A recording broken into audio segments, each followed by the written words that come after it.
What's up, everyone? I hope you're all doing well today. Today, we are quickly going to just jump into a story of a woman by the name of Caroline Miller, who says a guy by the name of Mahendra Patel attempted to kidnap her 2-year-old son at a Walmart. So we are just going to get right into it and not waste any time. Hello and welcome to Beauty by Jen. If you have or if you haven't been here, welcome either way.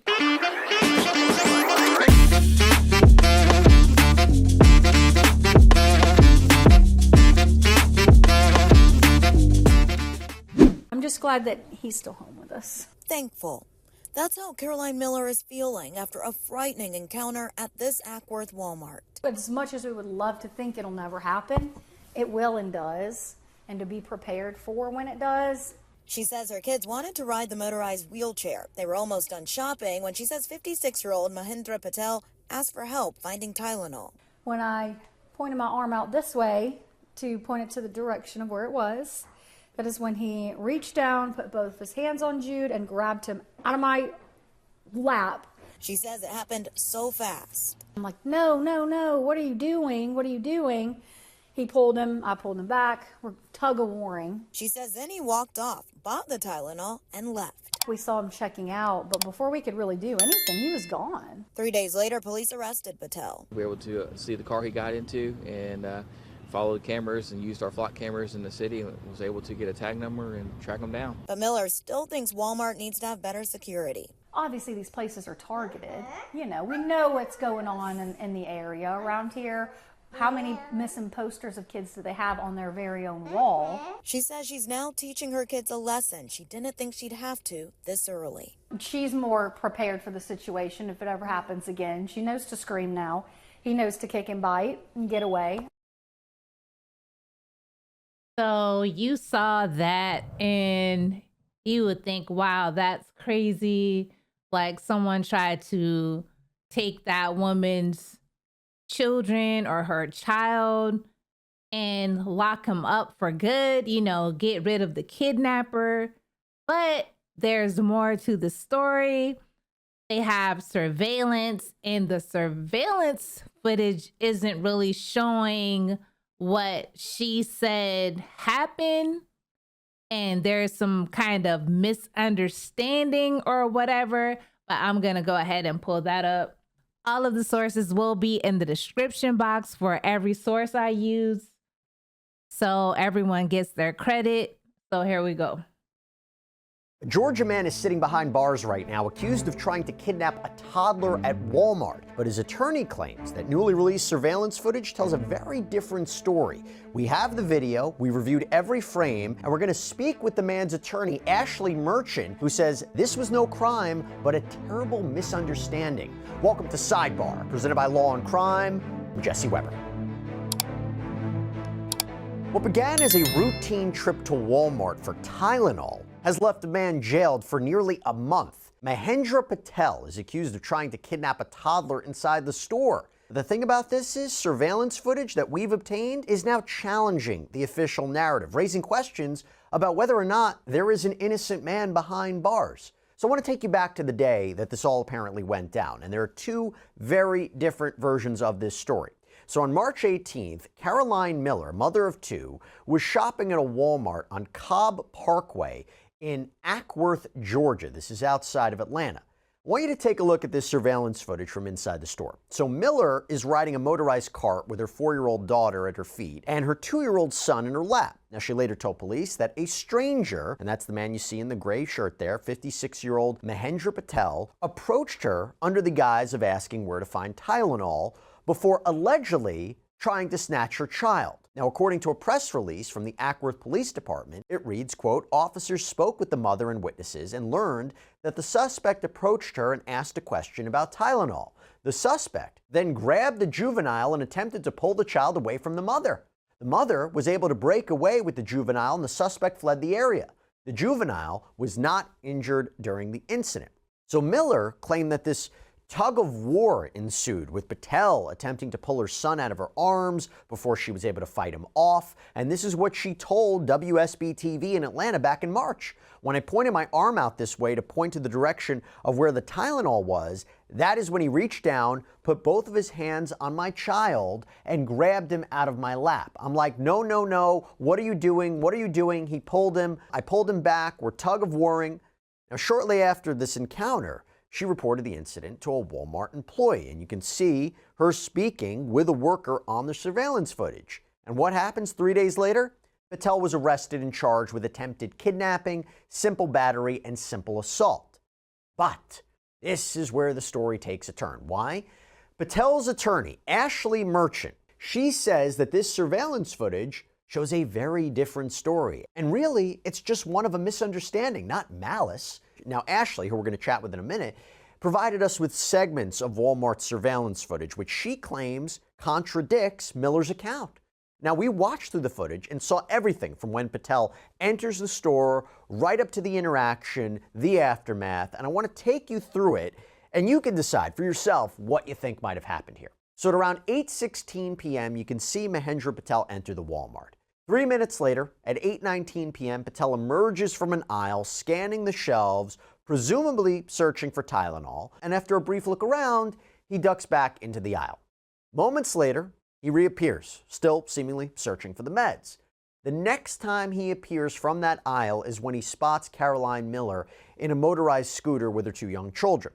Patel, on tape, appears to approach Miller, according to Merchant, to ask about the Tylenol, and the two talk briefly before he steps back, allowing her to guide him toward the correct aisle, and as they turn into the aisle, something happens. The angle kind of obscures the interaction, but Miller claims that is when Patel tried to grab her son, but the footage doesn't seem to show a struggle, right? Patel claims he was just trying to prevent her son from falling off the scooter. Now, Miller points Patel toward the Tylenol before backing up, only to crash into a display, catching the attention of a bystander in an orange shirt who rushes to help with her children. And Patel reappears holding a box of medicine, speaks briefly to the man in orange, and then continues on, calmly walking past Miller as if nothing unusual occurred. And I'm going to show you this from a different angle. So from another camera, we see Patel on the right-hand side emerging from that aisle, walking out of view to talk with Miller. And there they are, exchanging words before Miller can be seen leading Patel to the aisle. Now, we can't see what happens when they disappear behind a display case, but whatever it was, it did catch the attention of the man in the orange shirt. You can see him turn his head. And when we see Miller and Patel again, we get a much closer look at Miller directing Patel down the aisle before turning around to leave. And from this angle, we can see again when she crashes into that display case and the subsequent efforts of the man in the orange shirt to help her. Patel seems to re-enter the frame, medicine in hand, exchanging words with the bystander, appears to walk away, doesn't look unhurried, doesn't look unbothered. There's an overhead angle inside the store that shows Patel stopping to show Miller the Tylenol that he found, receiving a thumbs up in return. He checks out at the register, pays with his debit card, pauses to chat with an employee before exiting the store. Nothing on its face that might suggest he was fleeing the scene, as has been suggested.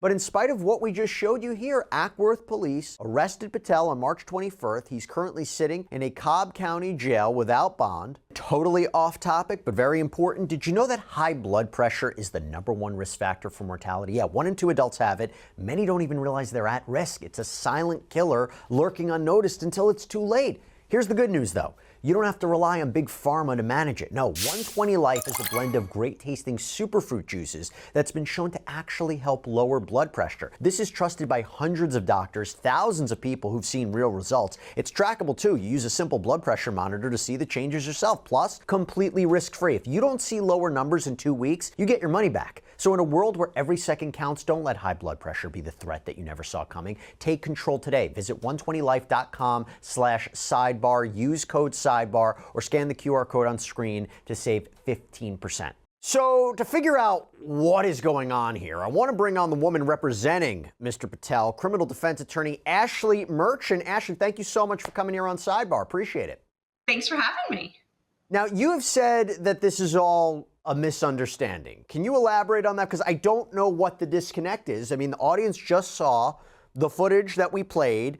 We see the criminal charges. What is the misunderstanding?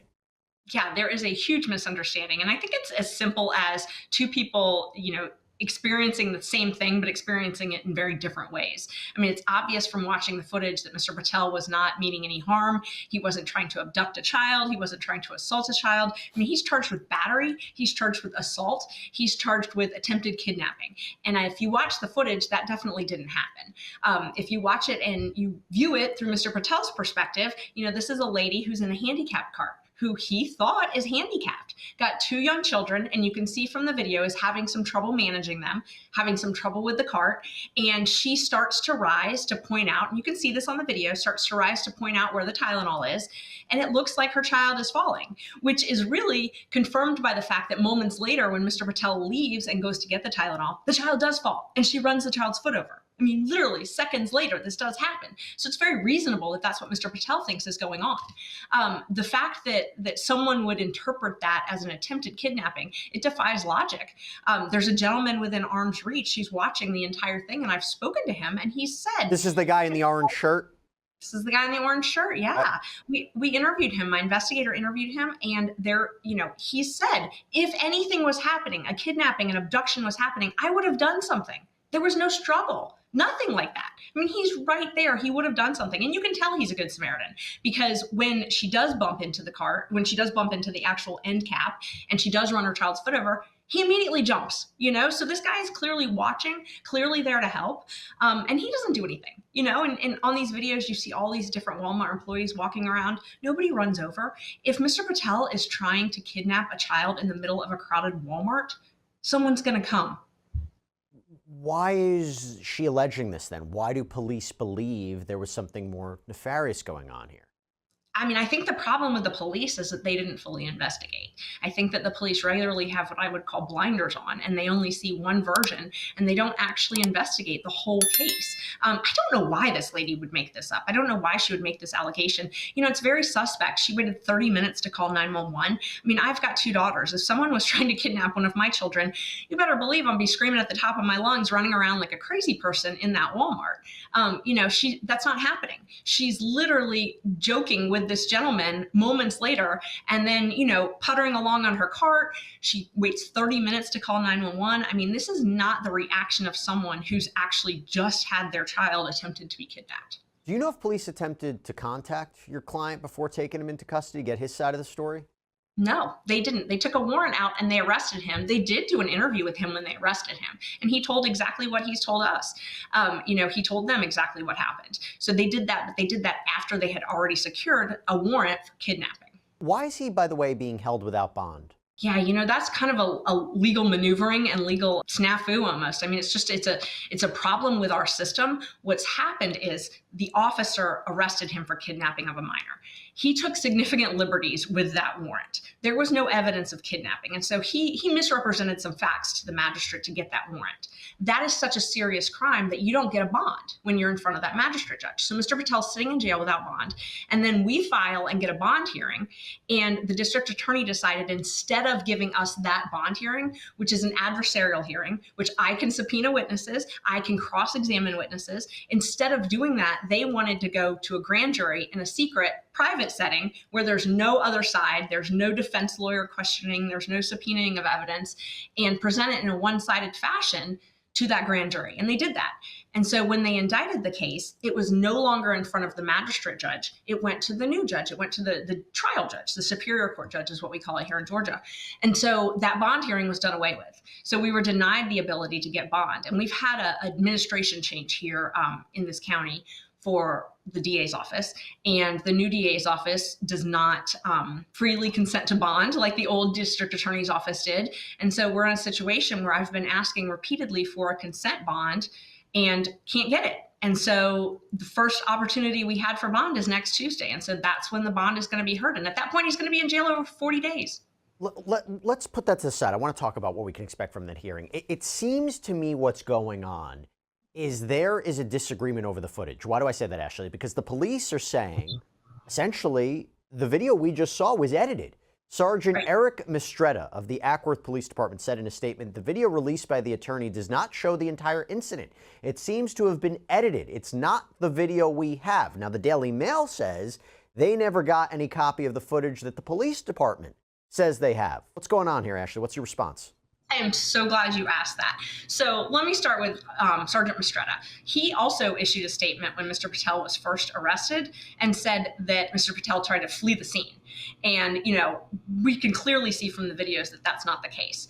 What happened is we've got all the videos. We sent them to you. There's 20 different surveillance videos, over an hour each, many, many hours of footage. The news is not going to play 20 hours of surveillance footage. What the news is going to play are clips of that surveillance footage. And so what we did was we put together a 5.5 or so minute clip, and there's 2 views. So this is really important. There's 2 views of this incident, this alleged incident. There's a view where you can see Mr. Patel's back, and there's a view from the ceiling. And what I wanted the viewer to be able to see everything clearly, not just one clip. And so what we did was in real time, we had it go back and forth. So you see the camera where you see his back, and then you see the exact same moments, but from the overhead camera. And then it goes back, and you see the back camera, and then you see the overhead camera. All of it's there. It's just there in a different sequence so that the viewer can actually get more of a 360 view of what's happening. It's not edited. It's not cut. It's not anything like that. It's just 2 different views that are compiled. It's called a compilation is what it's called. But all of that footage has been released. We have all of the footage. So just to be clear, nothing was cut out, like the moment when he allegedly tried to kidnap the child, nothing like that. I guess the question is, why are the police saying this? I mean, I imagine you presented this footage to law enforcement, right? Did they have it? Have you gotten a response about presenting this? I would hope that they have it. I don't know what they have because they have not responded to us. And in their police report, they said that they viewed it, but that they didn't secure it. So God knows what they actually have because they left that Walmart without getting the footage. We subpoenaed the footage. And so what we did was we actually have a business record certificate from Walmart that is admissible in court that says this is a true and exact copy of the entire footage. The court is very specific. That is a sworn statement from Walmart that we have the entire footage. We have submitted that to the district attorney's office. I don't know why the police have continued to make these misrepresentations, but it's repeated.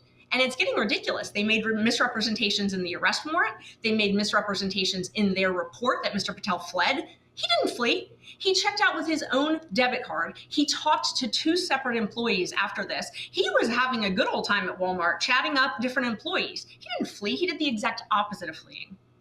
And so to be clear, you don't know what police looked at, what footage they have, right? No, we don't know what police looked at, but what we do know is that we have the true and complete and full copy of the Walmart surveillance videos. And do you plan to present that in court at this upcoming hearing? Definitely. And we've already filed notice that we do that. And we filed the business record certificate, which is what we're required to do.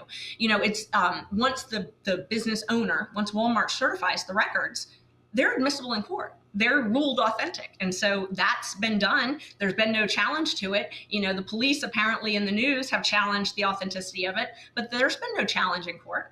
What about the prosecutor's office? What have they said about it? The prosecutor's office is not been willing to consent to bond, which is disappointing. And so we'll see. We'll see what their position is on bond next week. But I'm hoping that they would view all of the footage and do the right thing. When you say that, so if you present this footage, right, and the court looks at it and says, wait a minute, I don't see what's being alleged here, could the case just be dropped at that hearing? What can we expect would happen at that hearing? What's the best case scenario for you and your client? The best case scenario is the district attorney drops the charges, drops the case entirely. And the judge actually doesn't have the ability to do that. So it's crazy because you have the ability in civil lawsuits for a judge to dismiss a case, but not in criminal lawsuits. So the judge actually cannot dismiss the charges. What the judge can do is grant a bond, but we need the district attorney to actually dismiss the charges. I want to ask you about something else, Ashley. So this change.org petition, this is demanding justice for Mr. Patel. It has surged. It's amassed thousands of signatures from supporters who call his arrest a grave miscarriage of justice. In fact, part of that petition reads, while it is undeniable that child kidnapping is a grievous crime that needs to be tackled rigorously, Patel has been singled out without compelling evidence, leaving a question mark on the fairness of the justice system of Cobb County. And one supporter's stark warning cuts pretty deep because that person writes, I am Patel. It's a metaphorical sense, but I've learned one harsh truth in this country: don't help anyone. Even if someone is dying in front of you, don't intervene, because trying to do the right thing can cost you everything. There's also this Give, Send, Go campaign to raise funds to help the Patels. Ashley, what is your reaction to the public support that Patel is receiving? It's amazing because normally, I'm trying to beat down doors to get people to come to court for my client. And in this case, we actually can't handle the volume of support. I don't believe I've ever had a client that had so many members of the community that know him personally. And I'm not talking about just random members of the community. I'm talking pillars of the community that know him well that have called us. We had, I'll tell you a crazy story on that. My kids go to school here in Cobb County. And one of my daughters came home from school and said, my teacher knows your client, and said, I hope you get him out. I mean, it's, this is a teacher that teaches children who's saying this to a child about this alleged kidnapper. We've had neighbors who called us and said, we love Mick. They call him Mick. Mick is what he goes by. We love Mick. Our kids wait for the bus, and the bus stop wait is in his driveway. I mean, it's just lots of kids, lots of people have reached out and said, we know him, we love him. Not just people that don't know him, that have seen this and said this is an injustice, but people that know him, that have been in his home, that have shared meals with him, that know him in the community. They love him. And, this is just, it's awful, because if the police had bothered to talk to anybody, they could have verified why he was there. I mean, he was there to buy Tylenol because he cares for his 86-year-old mother who lives with him, who's immobile and suffers from osteoarthritis. He was there to buy her Tylenol. They seized his phone. They could have seen the texts in the phone from his daughter, who's in medical school, who is literally texting him which type of Tylenol to get for Nana. I mean, this is all things that the police could have done if they had bothered to actually investigate. Why do you think then? I mean, taking that as true, why do you think there was this rush to arrest and what seems to be, you're suggesting, a sloppy, incomplete investigation? I think that Ms. Miller made allegations that were taken out of context and incorrect. And I think that the police did not do enough follow-up. I think that they made some public statements that this is a public outcry, and anytime there's a public outcry and the community thinks that there's a child kidnapper on the loose, the police are very quick to make arrests, very quick. And they sort of did more to ignite this public clamoring and, the public being so terrified of whatever's happening. And so the public really wanted an arrest, and the police want to deliver. They want to make the public happy. They want to solve the case. And so I think they're just very quick to make an arrest without looking at everything. And talking about Ms. Miller for a second, so it appears that she had previously filed a lawsuit back in 2019 against Lyft, alleging she was sexually assaulted by a driver. This is according to reporting from the Associated Press. And the outlet reports that she was one of 19 women who filed jointly against the rideshare company in December of 2019. It's a case that still appears to be unresolved. Ashley, do you believe anything about that is relevant to your case at hand? Oh, I definitely do. I think that it could go to what the motivations were in her making these allegations, whether the motivations are to sue Walmart, to sue my client, something like that. That could definitely be at play here. And, I had to investigate that case because we found the lawsuit. And in the lawsuit, you have to, for a civil case, you have to swear to the facts in your lawsuit. And so the facts that she swore to are that she was raped. And so I went and I pulled the police report because obviously if she is a victim of sexual assault, then that's not something that we want to talk about. I pulled the police report, and she specifically told the police she was not raped. So, you've got this statement to law enforcement where she says she's not raped, and then you've got this statement in a lawsuit where she's trying to get money saying that she is. That's inconsistent. And so if she's made prior false allegations, whether the motivation is for attention, is for money, whatever the motivations are, that's highly relevant to her allegations in this case. Highly relevant. I was going to ask you how that might actually come into a legal case, right? She's not the defendant, right? Your client is. How would you be able to present evidence of this unless she takes the stand and you can cross-examine her about this? Is that the way that you'd be able to introduce it? That's exactly how. She would have to take the stand. She would have to take the stand to sustain this case. And so if she takes the stand, then we're permitted to cross-examine her about this because it's what we consider a prior false allegation. And so because the allegation was made that she swore in a complaint that she was raped, and then she told law enforcement that she wasn't, that's a prior false allegation, and that's admissible to impeach her. As we were talking about Patel's bond hearing, it's set for May 6th. He's currently remains behind bars. He has the support. He has you backing him, Ashley. How is he doing right now? How's his family doing right now? I think he's doing better than his family. You know, it's been tough. At first, it was really tough because the news was all condemning him. You know, before we got this video footage and before we were able to actually expose the truth, the news and the police, you know, Sergeant Mistretta had made statements, very specific statements about, thank God we caught him. You know, this child could have died. I mean, just very prejudicial statements. And so it was really tough at the beginning. Now that the story has come out and the truth has come out, things have definitely shifted, but it's still awful. He's incarcerated without bond. It's horrible. I mean, can you imagine being snatched from your life without any warning for 40 days? If you think about it, if you take a vacation for 5 days, you plan for, 5 weeks. This is a man who has business, has family, and he was snatched without any warning from his life for, at this point, almost 40 days. That's significant. But it's very difficult for his family. I mean, he's got 2 adult children. They're both in school. They're actually in graduate school. And so, right now it's May, it's finals time. This is very difficult for them. This is difficult for his wife. She's having to maintain their businesses while he's in custody. It's difficult for their friends. It's just awful that he's had to sit in jail this long, especially when we have a video that shows he's innocent. Does he plan to take any legal action in response? I'm not sure. I mean, it's a lot's going to depend on how this works out. I mean, I think at this point he'd be happy with a dismissal and an apology. But we'll see, because he's still in jail and we're still finding out what's happening. We don't have the state's file yet. So, we don't know what the police had in front of them. I think that will really inform that decision, to see what evidence the police actually had in front of them when they made this. Did Miss Miller lie? Did they not have these surveillance videos? Why did they believe that this was a kidnapping case? And just to be 100% clear, is there any footage that's missing? Is there anything part of this encounter you say, we just don't have this part's obscured, we haven't seen this part? Is there anything missing? Or do you say, I have a full picture of everything that went down in that store and afterwards? There is nothing missing. We have got so much footage. We have him entering the store, we have him leaving the store, we have him driving. We have all of the relevant surveillance footage, everything from when he was in that store. Ashley Merchant, we're going to keep an eye out for this. Thank you so much for sharing the footage for us. We sent it, we presented it for our audience as well to see, but thank you so much and appreciate you taking the time. So we just saw that and I didn't take any notes or anything. I mean, it's pretty cut and dry.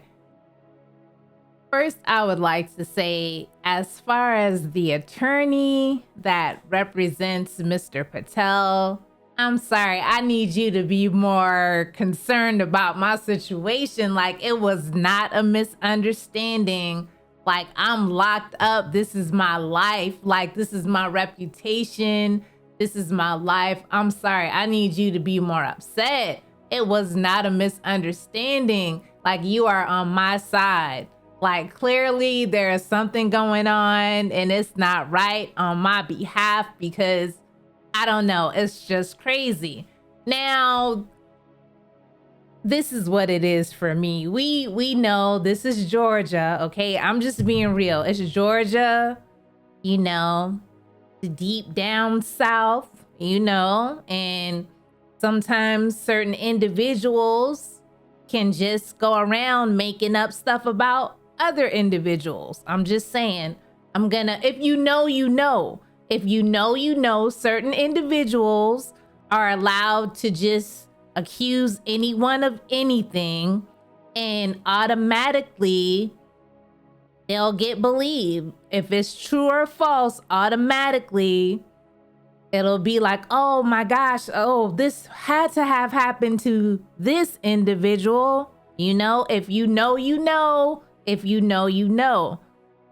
So maybe, the police may have been a little overzealous, because they saw that this individual was accusing this individual. And then the woman also went on to say, like what's going on at Walmart and this and that and the other, and they know this is going on and that's going on. I don't know. You have to decide if you feel like if she's telling the truth. You have to decide if you think he's telling the truth. We saw the footage. We'll find out soon what's gonna happen. Let me know your thoughts in the comment section. Like, comment, share, and subscribe, and I'll see you all next time.